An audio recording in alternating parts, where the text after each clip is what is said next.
this video, I'm going to show you how to install multiple versions of Ruby on Mac OS Sonoma using a tool called rbenv.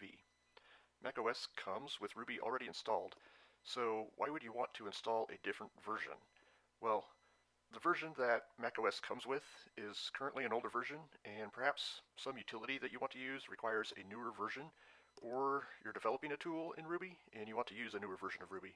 But at the same time, you don't really want to mess around with the pre-installed version since that could break something else that might depend on that. In my case, I'm using a tool that's based on Ruby, and it can just fail, or it can just print out a lot of weird error messages if using an incompatible version of Ruby, and I can't really trust that the tool did what I expected it to do when it does that. So fixing the version of Ruby causes those messages to go away, and I can feel a lot better about that tool working as it was expected to work. So rbenv makes it easy to install multiple versions of Ruby and then also to switch between them as needed. Now furthermore, Homebrew makes it easy to install rbenv, so let's get started installing rbenv.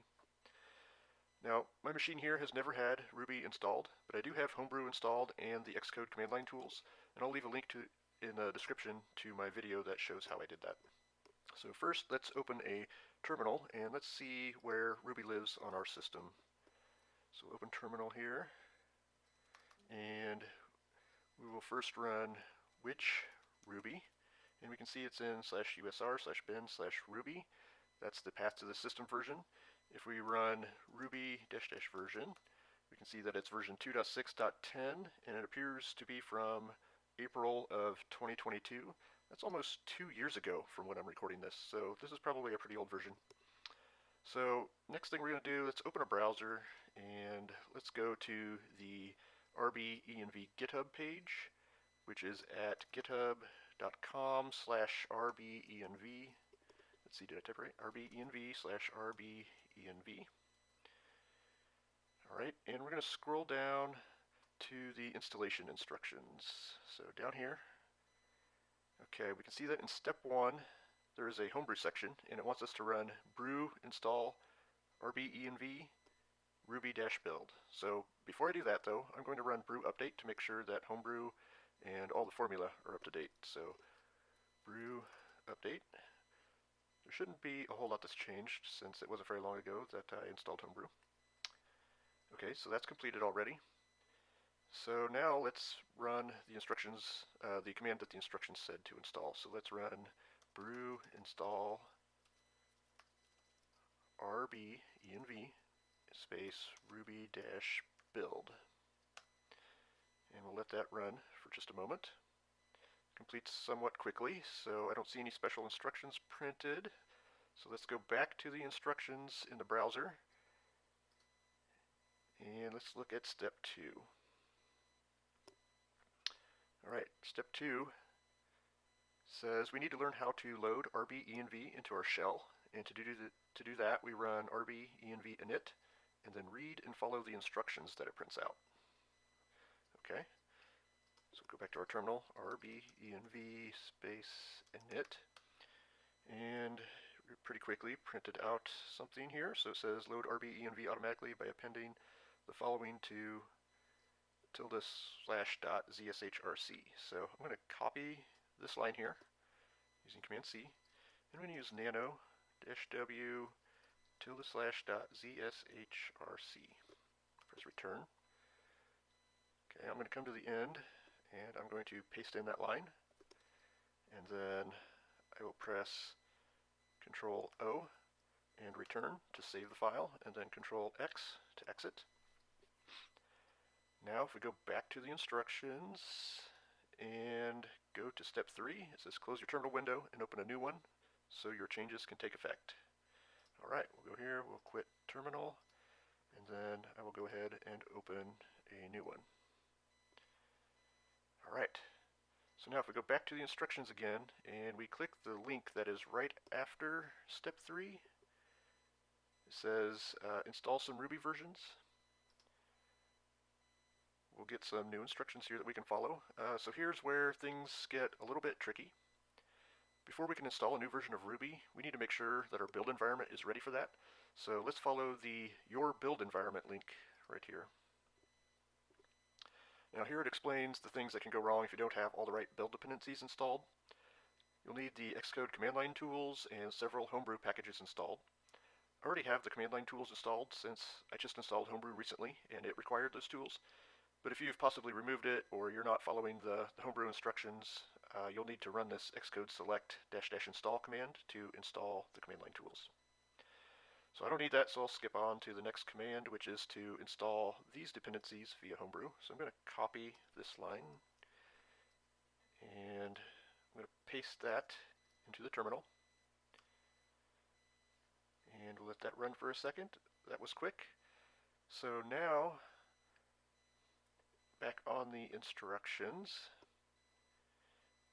you see that there is a section here calling out that Ruby 3.0 or older versions need OpenSSL 1.1 installed instead of OpenSSL 3.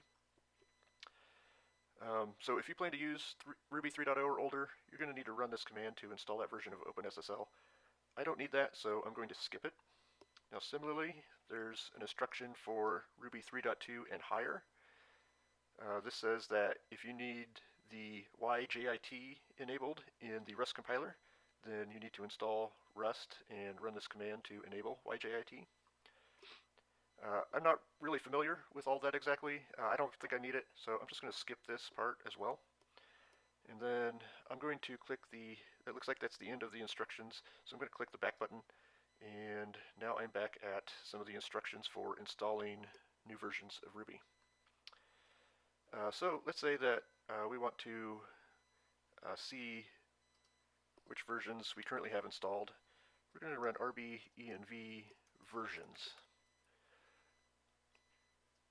So here we can see that we have the Mac OS system version installed. This is the one that ships with Mac OS that I mentioned earlier.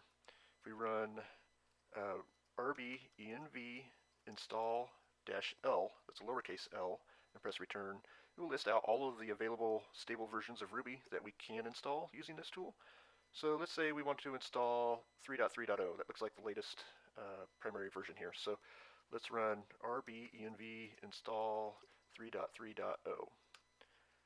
Okay, now this will take a little bit to run, so I'll cut out this part of the video to shorten the video, and I'll come back when it's done. Okay, now that the installation is complete, we can check what versions we now have installed by running rbenv versions. And here it now shows that 3.3.0 is installed, but note that there's an asterisk next to the system version, and that indicates that the version that the system version is the one that is currently being used. So if we run ruby -- version, we can see that it's still the version that it was at the very beginning of this video. So let's try using version 3.3.0 in a project. So say I have a folder that contains my project, so I'm just going to make a new one called proj1. And if I cd into proj1, there is nothing in this directory. So now if I want to make this project use version 3.3.0, I can change the version specifically for this folder. So I can run rbenv local 3.3.0. And now if I look at all of the files that are in here, I can see that there is a new file called .rubyversion. So this file here will help the terminal keep track of which version of Ruby to use. So if we run rbenv versions, you see that the asterisk has now moved to 3.3.0, and furthermore it notes that this is because of that new .rubyversion file.